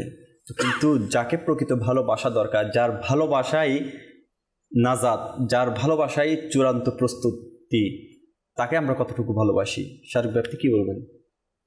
জি, তা তো অবশ্যই। দেখুন, আপনি খুব সুন্দরভাবে বলেছেন, এটাও কিন্তু একটা অনেক বড় নিরাপত্তা। জি, কিয়ামতের প্রস্তুতি ও নিরাপত্তার বিষয়ের মধ্যে যে নিরাপত্তার কথা বলা হয়েছে, কাল কিয়ামতের কঠিন ময়দানে আসলে নিরাপত্তা সেই থাকবে যে ব্যক্তি আমার আল্লাহ রসুলকে রাজি করে দুনিয়া থেকে বিদায় নিতে পারবে। জি, যে ব্যক্তি এই দুনিয়াতে বেশি বেশি নেক আমলের মাধ্যমে আল্লাহ রসুলকে খুশি করতে পারবে। আর যে ভালোবাসবে সে তো অবশ্যই আমার আল্লাহ রসুলকে, যে ভালোবাসবে সে তো অবশ্যই আল্লাহ রসুল সাল্লাহ তাআলা আলাইহি সাল্লামের সঙ্গেই থাকবে। আর এর চেয়ে বড় নিরাপত্তা কী বা হতে পারে? অথচ দেখুন কাউসার ভাই এবং মাদানী চ্যানেলের দর্শক শ্রোতা, দুনিয়ার নিরাপত্তার জন্য আমরা কত কিছুই না করি। সাধারণ আমরা একটা যখন পাকা ঘর বাঁধতে যাই, তখন যাতে ঘর মজবুত হয় দামি সিমেন্ট ব্যবহার করি, রড ব্যবহার করা হয়, বিভিন্ন সরঞ্জামাদি ব্যবহার করা হয়, যাতে কোনো আপনার প্রাকৃতিক কোনো যদি কিছু সংগঠিত হয়, সেটা ভূমিকম্প বা যে কোনো কিছু, যাতে সেটা ভেঙে না পড়ে অথবা ক্ষতি বড় ধরনের যাতে না হয়। তো এখানে দুনিয়াতে সামান্য এটা একটা জড় বস্তু, তাই না? এই যেখানে আমরা থাকি বা যে কাজই করি, ওইটা তো একটা জড় বস্তু, এটা তো আমি আপনি করছি দুনিয়ার জন্যই। কিন্তু কালকে আমাদের কঠিন ময়দানে, যেখানে আমি আপনি আপন নিজের ঘামের মধ্যে হাবুডুবু যখন খাবো, আমার আপনার যখন তৃষ্ণায় জিহ্বা বের হয়ে যাবে, ওখানের নিরাপত্তা আমি কি নিয়েছি, ওখানের ব্যাপারে আমি কি প্রস্তুতি গ্রহণ করেছি, কি আমি এখান থেকে আমল পাঠাচ্ছি প্রতিনিয়ত। যদি এমন হতো যে বুজুর্গানে দিনগণ যেমন ছিলেন, প্রত্যেক বুজুর্গানে দিন তো আসলে এক এক বুজুর্গানে দিনের ঘটনা এক এক রকম। এমন এক বুজুর্গ রহমতুল্লাহ তাআলা আলী ছিলেন, ইনি যখন কোনো রাস্তা দিয়ে হেঁটে যেতেন, তখন সেই রাস্তা দিয়ে হেঁটে যাওয়ার সময় জিকিরুল্লাহ, অর্থাৎ জিকির করে যেতেন, এবং ওই রাস্তাকে সাক্ষী করে যে এভাবে বলতেন যে কাল কিয়ামতের ময়দানে যখন আমাকে উপস্থিত করা হবে, ওই অবস্থায় এই রাস্তা যেন আমি আপনার আল্লাহ পাকের জিকির করছি এটা সাক্ষ্য দেয়, হয়তোবা এটার কারণে আমার নিরাপত্তা মিলে যাবে। যদি ভুলে যেতেন কোনো কারণে, ইনি পরবর্তীতে পুনরায় আবার ইনি ওই রাস্তায় চলে আসতেন, একইভাবে জিকির করে সাক্ষী করে যেতেন। কেমন ইনাদের, এই যে আপনি বললেন যে সাক্ষী রাখতেন জিকিরের, তাহলে আমরা যে কোনো রাস্তা দিয়ে হেঁটে যাচ্ছি, অনেকে অনেক জায়গায় গুনাহের সাক্ষীও রেখে দিয়েছি। কালকে আমাদের ময়দানে এই মিরাজ ভাই 6টি জিনিস প্রকাশ্যভাবে আমাদের জন্য সাক্ষী হয়ে যাবে আমাদের বিরুদ্ধে। আল্লাহ, তার মধ্যে কিন্তু আমরা যে দিন রাত অতিবাহিত করছি, এর মধ্যে একটি রয়েছে যে আজ আমি দিন অতিবাহিত করছি। পূর্ববর্তী বুজুর্গানে দিনগণ আসলে এনাদের দিন, এনাদের রাত এমনভাবে কাটতো, এনারা যখন আসলে দিন হতো তখন চিন্তা করতেন যে হয়তোবা রাত হওয়ার আগেই আমার ইন্তেকাল হয়ে যাবে, আমি যে সময়টুকু পেয়েছি ওই সময়টুকু নামাজের মধ্যে ব্যয় করি, জিকরুল্লাহর মধ্যে ব্যয় করি, দুরূদ পাক পাঠ করার মাধ্যমে ব্যয় করি, হয়তোবা কিছুক্ষণ পরে আমার মত হয়ে যাবে। যদি আমি এই অবস্থায় মৃত্যু হয়ে যাই, কি হবে আমার কবরে, কি হবে কিয়ামতের ময়দানে, কি হবে, এটা ভেবে তো 50 বছর এভাবে অতিবাহিত করে ফেলেছে। এভাবে কি হতো, এভাবে ওনাদের রাত হয়ে যেত, আবার রাত আসলে ওনারা চিন্তা করতেন হয়তোবা আমি ঘুমাবো কেন, হয়তোবা এই রাতের এই সময়টুকু হতে পারে আমার জীবনের শেষ সময়ে, এই ঘুমের মধ্যে আমার ইন্তেকাল হয়ে যেতে পারে, সকাল হয়তোবা আমার আমল করার সুযোগ থাকবে না। তো ওনারা প্রকৃতপক্ষে মুমিন ছিল। ইনারা আল্লাহ পাক যেটা বলেছেন খুব সুন্দরভাবে কোরআন পাকের আয়াতে কারিমার মাধ্যমে, যে বুজুর্গানে দিনগণ বলেছেন যে কি আপনাকে মৃত্যুবরণ এভাবে করতে বলেছেন যে আমি যেন ইমানদার হয়ে মুসলমান হয়ে মৃত্যুবরণ করি, কিয়ামতের প্রস্তুতি নিয়ে মৃত্যুবরণ করি। তো ওনারা এটার মধ্যেই সবসময় লেগে থাকতেন। তাই ওনাদের প্রত্যেক চিন্তা ফিকিরের মধ্যে আল্লাহ পাকের ভয়, কিয়ামতের ব্যাপারে চিন্তা এবং আখিরাতের ব্যাপারে চিন্তা করা, বেশি বেশি নেক আমল করা, এটা ওনাদের অভ্যাসের মধ্যে ছিল। অথচ আজ আমি আপনি চিন্তা করছি শুধুমাত্র ক্ষণস্থায়ী দুনিয়ার জন্য। কিভাবে আমি আপনি অনেক বড় ধনী হয়ে যাব, কিভাবে আমার একটা থেকে দুইটা ঘরবাড়ি হয়ে যাবে, কিভাবে একটা থেকে দুইটা গাড়ি হবে আমার, কিভাবে আমার স্ট্যাটাস সমাজের মধ্যে অনেক বেড়ে যাবে, এইগুলোর ব্যাপার আমরা চিন্তা করছি। কিভাবে আমার নিরাপত্তা এই দুনিয়ার মধ্যে থাকবে, এইগুলোর ব্যাপারে চিন্তা করছি। অথচ কাল কিয়ামতের সেই নিরাপত্তা, যে নিরাপত্তা আমি আপনি যদি আমার আপনার এখন মত হয়ে যায় না, ওই নিরাপত্তা অর্জন করার মতো আর কোনো আমলই থাকবে না আমার আপনার সাথে। কেননা যে গুনাহ অবস্থায় মৃত্যুবরণ করবে, কিয়ামতের কঠিন ময়দান তার জন্য তামার জমিন হয়ে যাবে। ওখানে নিরাপত্তা নেওয়ার মতো আর কোনো কিছুই তার মধ্যে তার কাছে থাকবে না। তো আমাদের এই সময়কে, এই সময় হচ্ছে খুবই গুরুত্বপূর্ণ সময়, যে এটাকে আমরা গনিমত করে যদি আমরা কি করতে পারি, বেশি বেশি নেক আমল করতে পারি। বিশেষ করে তো এই মিরাজ ভাই এবং মাদানী চ্যানেল দর্শক শ্রোতা, আসলে কিয়ামতের যে প্রস্তুতির কথা বলা হয়েছে, 5টি প্রশ্নের মধ্যেই কিন্তু আমাদের সবগুলো প্রস্তুতি একসাথে চলে আসে।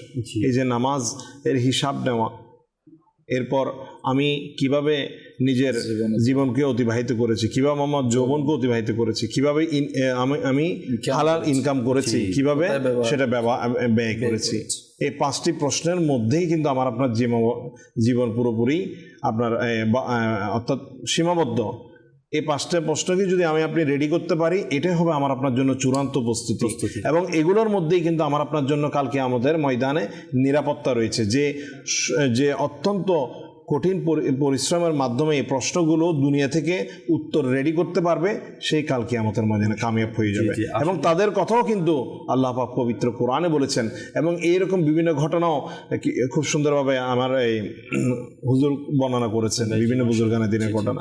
এছাড়াও আমার নবী করিম সাল্লাল্লাহু তাআলা আলাইহি ওয়া সাল্লাম, ওনার সাহাবায়ে কেরাম আলাইহিমুর রিদওয়ানগণ, আপনি যে হাদিসে পাক বর্ণনা করেছেন, তাহলে উনি তো সাহাবী, ওনারা তো গুনাহগারই নয়, নিশ্চিত জান্নাতি, প্রত্যেক সাহাবী জান্নাতি, ওনাদের যে অবশ্যই আকীদা, এবং ওনাদের কোনো হিসাব হবে না এমন বলা হচ্ছে। ওনার নিশ্চিত জান্নাতি, আল্লাহ পাক সার্টিফিকেট প্রাপ্ত জান্নাতি রয়েছে, এমনও 11 জন জান্নাতি আল্লাহ রসুল সাল্লাল্লাহু আলাইহি ওয়াসাল্লাম সাহাবী রয়েছেন। কিন্তু তারপরও ওই 11 জন সাহাবী রাদিয়াল্লাহু তাআলা আনহুম, ওনাদের যদি আমরা জীবনী দেখি না, ওনারা এমন যাবে জীবনযাপন করেছেন, মানে নিজেকে মনে করতেন যে অনেক বড় একজন গুনাহগার, অনেক বড় একজন গুনাহগার, মানে সবসময় আল্লাহ পাককে এমনভাবে ভয় করতেন যে হয়তোবা যদি আমি এই দুনিয়াতেই না জন্মাতাম, অনেক সাহাবী নিজে বলতেন যদি আমি এই দুনিয়াতে না জন্মাতাম, আমি যদি মাটি হতাম, বলতো যে আমি যদি না জন্মাতাম, আমি যদি মদিনার কুকুর হতাম। কত সুন্দর করে উনি বলতো, যদি মদিনার কুকুর হতাম আমার হিসাব হতো না, আল্লাহ, আমি যদি জন্মই না নিতাম আমার হিসাব হতো না, অথবা আমি যদি একটা ছাগল হতাম, আমাকে যদি জবাই করে খেয়ে ফেলা হতো। এটা কিয়ামতের ময়দানেও কাফের মুশরিকরা এই দৃশ্য দেখে বলবে, মুসলিম যারা আমাকে যদি না আল্লাহ পাক সৃষ্টি না করতো আরো উত্তম হতো। আযাব সহ্য করতে না পেরে কঠিন মুহূর্তে তারা কিন্তু বলতো অনেক কঠিন কথা।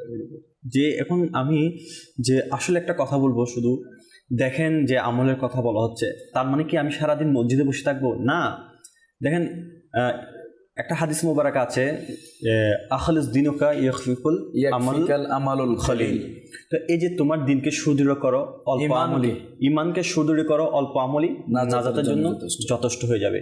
তো আমরা যদি আমাদের ইমানকে সুদৃঢ় করতে পারি এবং আমরা যদি অল্প আমলও করতে পারি, যেমন আমরা সারাদিন যে মসজিদে বসে থাকবো তাও নয়, আমরা সারাদিন কুরআনুল কারীম পড়তে থাকবো তাই নয়, আমরা যদি একটা মানুষটা চালাক হয় না দুনিয়াতে, সবাই অল্প শ্রমে বা অল্প বিনিয়োগে কেমনে বেশি লাভবান হওয়া যায় সে চিন্তা কিন্তু সবার মাথায় থাকে, তাহলে আমাদেরকে দুনিয়াতে তো আলহামদুলিল্লাহ অল্প কিছু আমলের দ্বারা অনেক বেশি নেকি অর্জন করার সুযোগ করে দিয়েছে। যেমন সুন্নতে রাসূল সাল্লাল্লাহু আলাইহি ওয়াসাল্লাম যে ফিতনা ফাসাদের যুগে একটি সুন্নতের উপর আমল করবে তাকে আল্লাহ তাআলা আঁকড়ে ধরবে 100টা শহীদের সওয়াব দান করবেন। তাহলে এটা সুন্নতটা কিন্তু জারি থাকতে হবে। যেমন একটা হাদিসে মুবারাকা যে বর্তমানে এটার বিপরীত অবস্থায় কিন্তু পৃথিবীতে বিরাজমান, আমরা সমাজের মধ্যে বিরাজমান। সেজন্য নবী করিম সাল্লাল্লাহু আলাইহি ওয়াসাল্লামের সুন্নতকে কি করা হচ্ছে?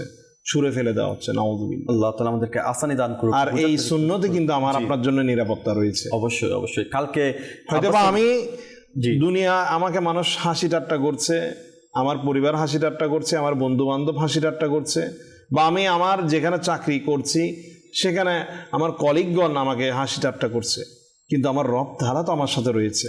আমার আল্লাহ রসুল তো সবচেয়ে আমার নবী সাল্লাল্লাহু আলাইহি ওয়াসাল্লামের প্রিয় এই সুন্নত ছিল যে দাড়ি মোবারক। তো এটা যদি আমি আমার আল্লাহ রসুলকে খুশি করে রাখতে পারে, এই আমল আমার আপনার যদি অর্থাৎ এই আমল নিয়ে যদি কবরে যেতে পারি, এমনও তো হতে পারে যে দুনিয়া আমি অনেকগুলো হজ করেছি, অনেকগুলো উমরা করেছি, অনেকগুলো নেক আমল করেছি, অনেক নামাজ আদায় করেছি, অনেক নফল আদায় করেছি, অনেকগুলো দান সৎকা করেছি, কোনো কিছুই আল্লাহর দরবারে কবুল হয়নি।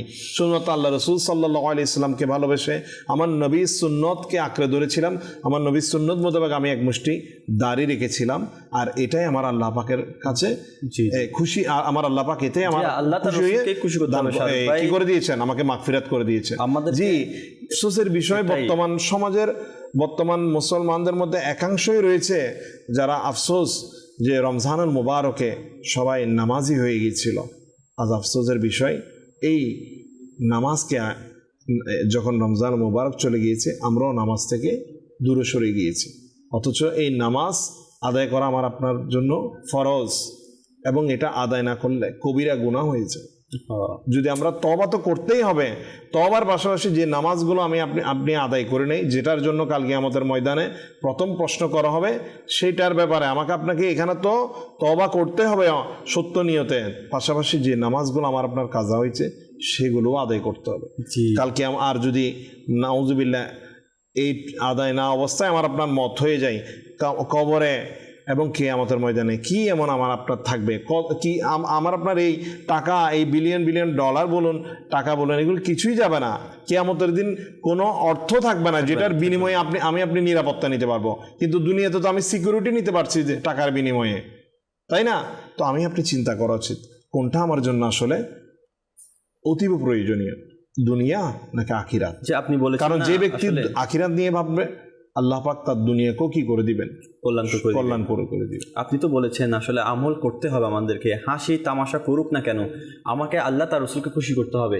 কারণ কালকে আমাদের দিন দেখুন, এমন হযরত ইবনে আব্বাস রাদিয়াল্লাহু তাআলা থেকে বর্ণিত একটি ঘটনায় আছে যে কিয়ামতের দিন মিজানের পাল্লায় যখন মানুষের আমল ওজন করা হবে, তখন অনেক বড় বড় দেহ বিশিষ্ট মানুষকেও আনা হবে। হোসেন ভাই, যাদের আমলের ওজন একটি মশার ডানার সমান হবে না, বড় বড় দেহ হবে কিন্তু মশার ডানার সমান হবে না।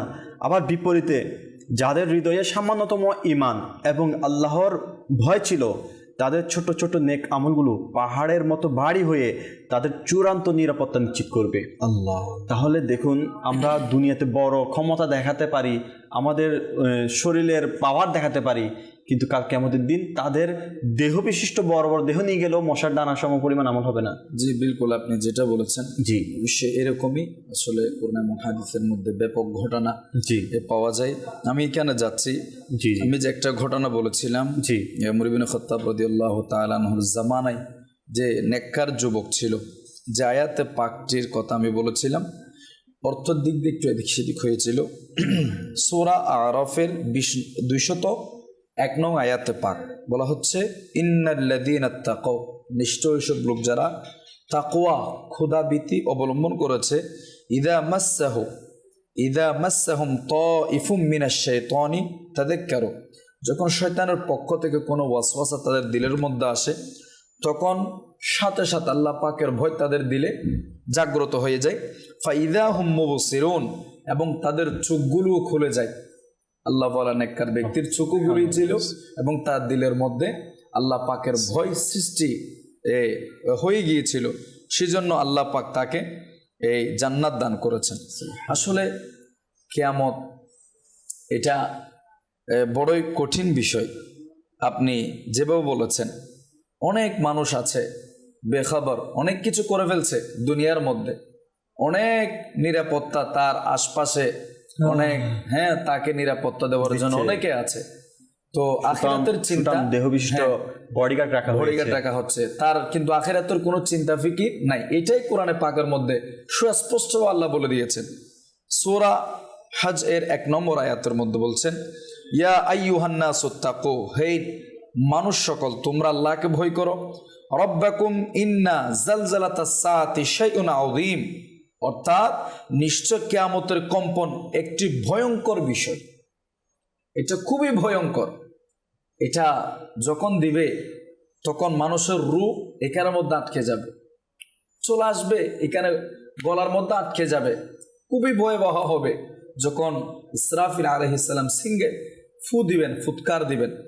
তো কাল আমরা আজ দুনিয়ার মধ্যে কত না করছি, আমরা অনেক জনের ভরসা করছি।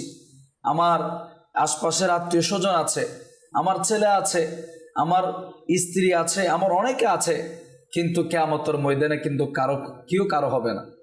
সে একটাই চিন্তিত থাকবে, বাবা ছেলে থেকে পালিয়ে যাবে, স্ত্রী তার সন্তান থেকে পালিয়ে যাবে, কেউ কারো হবে না, একটাই চিন্তিত থাকবে, সেটা হচ্ছে আজ কঠিন মুহূর্তে কিয়ামতের ময়দানে আল্লাহ পাক কি বর্ষণ করছে, কেমন গজব আজকে অবতীর্ণ করছেন। আল্লাহু আকবার। বলা হচ্ছে সূরা আপনার ইনফিতরের মধ্যে আসছে, ইদাস সামাউন ফাতারাত ওয়া ইদাল কাওয়াকিবু ইনতাসারাত ওয়া ইদাল বিহারু ফুজ্জিরাত ওয়া ইদাল কুবুরু বু'সিরাত আলিমাত নাফসুম মা কদ্দামাত ওয়া আখারাত। যখন আকাশ বিদীর্ণ হবে, যখন নক্ষত্রসমূহ ঝরে পড়বে, যখন সমুদ্রকে উত্তাল করে তোলা হবে, যখন কবরসমূহ উন্মোচিত হবে, তখন প্রত্যেকেই জেনে নিবে সে কি অগ্রে প্রেরণ করেছে এবং কি পশ্চাতে ছেড়ে এসেছে। আর এরপরে অন্য আয়াতের মধ্যে বলছেন কিয়ামত অবশ্যই আসবে, এতে কোনো সন্দেহ নেই, কিন্তু অধিকাংশ লোক বিশ্বাস স্থাপন করে না। বিশ্বাস করলেও কিয়ামতের সঞ্চয়, কিয়ামত দিবসের সঞ্চয় অর্জন করে না, কেউ কারো হবে না। কিন্তু একটু আগে যেটা বলা হয়েছে, কিয়ামতের ময়দানে আমাদের একজন হবে, কবর হাসর ফুলসিরাতে তিনি হবেন আমার রাসূলে পাক সাল্লাল্লাহু আলাইহি ওয়াসাল্লাম। তো আমরা তো আশিক দাবি করছি, আমরা তো আমার রাসূলকে ভালোবাসি দাবি করছি, কিন্তু ভালোবাসাতে কিছু আলামত থাকা দরকার। ভালোবাসার তো কিছু আমাদের, আমরা ভালোবাসি শুধু মুখে দাবি করলে তো হবে না, দিলে দাবি করতে হবে, দাবি করে এটাকে নিজের জীবনের মধ্যে প্রতিফলন করতে হবে। আমার রাসূল পাক সাল্লাল্লাহু আলাইহি ওয়াসাল্লামের সুন্নাত আমল করতে গিয়ে এই যে ইমাম শরীফ, এটা আমলের মধ্যে আনতে হবে। এটা গোপনও আমার রাসূল সাল্লাল্লাহু আলাইহি ওয়াসাল্লামকে প্রকাশ্য ভালোবাসা নমুনা দেখাতে হবে, গোপনও দেখাতে হবে, এটাই হচ্ছে দিনও দেখাতে হবে, রাতও দেখাতে হবে, এটাই হচ্ছে ইমান। জি, এটাই হচ্ছে ইমান, এটা পাক্কা। আমরা আমার রাসূল পাক সাল্লাল্লাহু আলাইহি ওয়াসাল্লামকে ভালোবাসি, হ্যাঁ, দাড়ি শরীফ সাজাইতে হবে। এখন ভালোবাসি, মুখে দাবি করি, কিন্তু দাড়ি শরীফ সাজাচ্ছি না, কাটতেছি আমার রাসূলকে, সবসময় আমরা কষ্ট দিচ্ছি, এটা তো হতে পারে না, এটা তো আমরা দাবি করার বিপরীত হয়ে যাবে। সেজন্য এটাই হচ্ছে আমাদের জন্য সুযোগ, আমরা হায়াত আছে, আজ না হয় কাল আমাদের মৃত্যু অবশ্যই করতে হবে। কুল্লু নাফসিন যায়িকাতুল মাউত, প্রত্যেক নফসকে মৃত্যুবরণ করতেই হবে, অবশ্যই করতে হবে। সেটা কখন অজানা, আমরা জানি না। হয়তো আজকে রাত আমাদের শেষ রাত, কত মানুষের এলান আমরা মাইকে শুনি, কত মানুষের জানাজা আমরা পড়ি, কত মানুষের কবরস্থ আমরা করি, কত মানুষকে আমরা আমাদের নিজ হাতে মদফুন করি। মনে রাখবেন, দুনিয়ার ভালোবাসায় নিমজ্জিত না হয়ে আখিরাতের আল্লাহ রাসূলের ভালোবাসা দিল অবশ্যই ধারণ করতে হবে। এক আল্লাহর ওলির কাছে সাগরিতে এসেছে, হুজুর আমার নামাজ তো ভালো লাগছে না, আমার কোনো কিছু ভালো লাগছে না, ইবাদত রিয়াজত মন বসছে না, কি ব্যাপার? আল্লাহর বলি কোনো কথা বলে নাই। একটা গ্লাস নিয়েছেন, গ্লাস নেওয়ার পরে পানি সেখানে ঢালছেন, ঢালার পরে জিজ্ঞেস করলেন, এরপরে ঢালছেন, পানি নিচে পড়ছে। ওই সাগরে জিজ্ঞেস করলেন, হুজুর আপনি তো ঢালাটা বন্ধ করুন, পানিতে নিচে পড়ে যাচ্ছেন। বললেন, এই যে তুমি তো বুঝছো, তোমার কথার জন্য আমি অপেক্ষা করছি, আমি যে গ্লাস ভর্তির মধ্যে ডালছি আর ডালছি, পানিতে সেখানে ভিতরে ঢুকছে না, নিচে উত্তরে পড়ে যাচ্ছে। কেন? যেভাবে গ্লাসের পানি সম্পূর্ণ হওয়ার পরে নিচে পড়ে যাচ্ছে, দিলের মধ্যে দুনিয়ার ভালোবাসা যদি থাকে, আল্লাহর ভয় কিভাবে সৃষ্টি হবে? আল্লাহর ভয় এখানে দিলের মধ্যে কিভাবে বসবে? কবর ভয় কিভাবে বসবে? আখিরাতের ভয় কিভাবে বসবে? সেজন্য আমাদের এই দুনিয়ার ভালোবাসাকে এটা ছুঁড়ে ফেলতে হবে। কিয়ামতের কঠিন মুহূর্তে, এখন তো দুনিয়া আছে ইয়াং মেয়ের সুরতে, কিয়ামতের ময়দানে কুসরি মেয়ের সুরতে আসবে, বুড়ি সুরতে আসবে। আর আল্লাহর দরবারে তিনি মিশরের হাদিস আর অনেক রিওয়ায়াতের মধ্যে এসেছে, আল্লাহর দরবার বলবে, আল্লাহ এই ব্যক্তি দুনিয়ার প্রেমিক ছিল, আমাকে ভালোবাসতো, তখন আমাকে ভালোবাসতো, আমি একে ছাড়া জাহান্নামে যাব না, একে নিয়ে সহ আমি জাহান্নামে যাব। হযরত ইব্রাহিম আদহাম রহমতুল্লাহ আলাইহির কাছে তার সাগরিতে এসেছেন, ইবাদত ভালো লাগছে না, রিয়াজ ভালো লাগছে না, শুধু দুনিয়ায় গুনাহ ছাড়তে পারছি না, অনেক উপদেশ দিয়েছেন। তার মধ্যে কয়েকটা উপদেশ হচ্ছে, গুনাহ করার যখন ইচ্ছা হবে গুনাহ করো, তবে আল্লাহর দুনিয়া থেকে। রাজ্য থেকে বের হয়ে যাও। হুজুর এটা কি সম্ভব? তাহলে সম্ভব যদি না হয়, আল্লাহর পাকের এই সৃষ্টি রাজ্য ভিতর থেকে তুমি কিভাবে গুনাহ করছো? নাম্বার 2 ওসিয়ত করলেন, যখন গুনাহের করার ইচ্ছা হয়ে যায় গুনাহ করো, তবে আল্লাহ পাকের রিজিকটা বন্ধ করে দাও। খাওয়া বন্ধ হয়ে যাবে। আল্লাহ যদি, হুজুর আমি যদি না খাই কয়েকদিনে মারা যাব, তা আল্লাহ পাকের দেওয়া রিজিককে তুমি আল্লাহ পাকের গুনাহ করছো, নাফরমানি করছো। নাম্বার 3 ওসিয়াত বলছে, যখন গুনাহ করার ইচ্ছা হবে তখন আল্লাহ এমন ভাবে গুনাহ করো যেন আল্লাহ না দেখে। কোথায় আল্লাহ দেখছেন আমাদেরকে? কোথায়? যেখানে যায় সেখানে আল্লাহ আমাকে দেখছেন। আল্লাহু নাযিরুন, আল্লাহ আমাকে দেখছেন। আল্লাহু শাহিদি, আল্লাহ আমার সাক্ষী। আল্লাহু মাইয়া, সদা সর্বদা আল্লাহ আমার সাথে রয়েছেন। সে রব্বে করিমকে দেখিয়ে দেখিয়ে, আল্লাহ পাককে সাক্ষী বানিয়ে, এবং আল্লাহ আমাকে আমার সাথে আছেন, আমার আল্লাহ পাককে সাথে নিয়ে আমি গুনাহ করছি। একটাবার চিন্তা করেছি। নাম্বার 4 বলছেন, যখন তোমার গুনাহ করার ইচ্ছে হবে গুনাহ করো, তবে আজরাইল আলাইহিস সালাম যখন আসবে তখন সময় নিবে। আজরাইল একটু দাঁড়াও, আমি একটু তওবা করে নিই। হুজুর এটা তো সুযোগ দিবে না, তো সুযোগ না দিলে কিভাবে গুনাহ করছো? নাম্বার 5 ওসিয়ত করতে গিয়ে বললেন, হে আমার শাগরিদ, যখন গুনাহ করার ইচ্ছা হবে গুনাহ করো, তবে চিন্তা করো কবর যখন যাবে, মুনকার নেকির যখন আসবে, সওয়াল জবাব করবে, তাদেরকে তাড়িয়ে দিবে। হুজুর এটাও তো অসম্ভব, মুনকার নেকির তো আমার কথা শুনবে না। তাহলে এটা যদি অসম্ভব হয়, তাহলে কিভাবে গুনাহ করছো? কিভাবে দুনিয়ার প্রেম ভালোবাসা অন্তরের মধ্যে লালন পালন করছো? নাম্বার 6 সর্বশেষ ওসিয়ত করলেন, এই গুনাহ করছো ঠিক আছে, কঠিন কাল কিয়ামতের ময়দানে, কিয়ামতের ময়দানে কথা চলছে না, কিয়ামতের ময়দানে যখন আযাবের ফেরেশতারা ধরে ঘাড় ধাক্কা দিতে যখন জাহান্নামে নিক্ষেপ করবে, তখন তুমি ঠেরামি করবে, ফেরেশতাকে বলবো আমি জাহান্নামে যাব না, আমি জান্নাতে যাব। হুজুর এটা তো অসম্ভব, জাহান্নামের ফেরেশতারা কি আমার কথা শুনবে? এই যে যদি তুমি দুনিয়ার মধ্যে আল্লাহ পাকের রিজিককে বন্ধ করতে না পারো, আল্লাহ পাকের রাজ্য থেকে বের হতে না পারো, আল্লাহ পাককে না দেখে গুনাহ করতে না পারো, এবং আল্লাহ আজরাইল ইসলাম আসার পরে তাকে তাড়িয়ে দিতে না পারো, মুনকার নেকির আসলে তাদেরকে সরে যেতে না পারো, তাড়িয়ে দিতে না পারো, কাল কিয়ামতের কঠিন মুহূর্তে ফেরেশতা আযাবের ফেরেশতাদেরকে নিজেকে বাঁচাতে না পারবে, তাহলে কিভাবে তুমি গুনাহ করবে? হ্যাঁ, সেজন্য এই ওয়াকিয়া অনেক বড় ওয়াকিয়া। সংক্ষেপে আমরা আলহামদুলিল্লাহ যেতটুকু বুঝতে পেরেছি, এখান থেকে আমাদের উচিত এই দুনিয়ার ভালোবাসা দিল থেকে বের করে দেওয়া। যেখানে যাব, যে অবস্থায় থাকবো, আল্লাহ পাকের দেওয়া রিজিক আমরা খাচ্ছি, আল্লাহ পাকের দেওয়া রাজ্যের মধ্যে আমরা অবস্থান করছি, আল্লাহ পাকের দয়া আছে বিদায় এখন আমি সুস্থ আছি। দেখেন না মেডিকেলের জমিনে গিয়ে কত মানুষ মাসকে মাস বছরকে বছর তার এপাশ ওপাশ হতে পারছে না। দেখুন না সুস্থতা কত বড় নিয়ামত। মেডিকেলের জমিনে যান, অসুস্থ যে হয়েছে তার থেকে জিজ্ঞেস করুন, হাত পা সবকিছু, চোখ কান সব সালামত রেখেছেন, রব্বে করিম এত দয়া করেছেন, কদর আমরা করতে পারছি না। যখন সময় চলে যাবে, হাজার আফসোস করলে কোনো কিছু হবে না। যার হাত একটা নাই তার থেকে জিজ্ঞেস করুন, যার কিডনি একটা চলে গেছে তার থেকে জিজ্ঞেস করুন, যার পা একটা নাই তার থেকে জিজ্ঞেস করুন, যার চোখ দুটো অন্ধ তার থেকে জিজ্ঞেস করুন। আল্লাহ পাকের কত বড় বড় নিয়ামত নিয়ে আমরা বসে আছি। কোনো ব্যক্তি আমাকে যদি 5 কোটি টাকা দান করে একটা কিডনি দেওয়ার জন্য কখনো রাজি হব? লক্ষ কোটি মিলিয়ন বিলিয়ন সম্পদ নিয়ে আমি বসে আছি, আল্লাহ পাকের দেওয়ার রহমত। এরপরেই আল্লাহ পাকের নাফরমান, এরপরেও কবর চিন্তা নাই, আখিরাতের চিন্তা নাই, কঠিন মুহূর্তে কিভাবে আমি দাঁড়াবো আল্লাহ পাকের দরবারে এই চিন্তা নাই। এই সব কিছু যদি আমাকে আল্লাহ প্রশ্ন করে, এত নিয়ামত দিয়েছি, নিয়ামতের কদর না করো, তুমি এটা কি করেছো, তখন আমি কি জবাব দিব? একটাবার চিন্তা করা দরকার। সুতরাং এটাই উপযুক্ত সময় আল্লাহ পাকের দরবারে কিভাবে দাঁড়াবো এটা ভয় করা, তাকওয়া অবলম্বন করা, ঈমান আমল নিয়ে কবরে যাওয়া, এটা আমাদের জন্য সফলতা। এবং এই সফলতার ক্ষেত্রে তো আরো অনেক কিছু বলা হয়েছে, যেমনটি নামাজ, ঈমানের পরিপূর্ণতা, এভাবে করে 5 ওয়াক্ত নামাজ পড়া, প্রতিদিন কোরআন পাকের তেলাওয়াত করা, গুনাহ থেকে তওবা করা, মানুষের হক নষ্ট না করা, অন্তত ভালো কাজগুলি প্রতিদিন নিয়মিত করা, অল্প হোক। বুখারী শরীফের হাদিসে পাক হচ্ছে অল্প হলেও কন্টিনিউ যেটা আছে এটা সফল, এটা আল্লাহর দরবারে জারি রাখতে।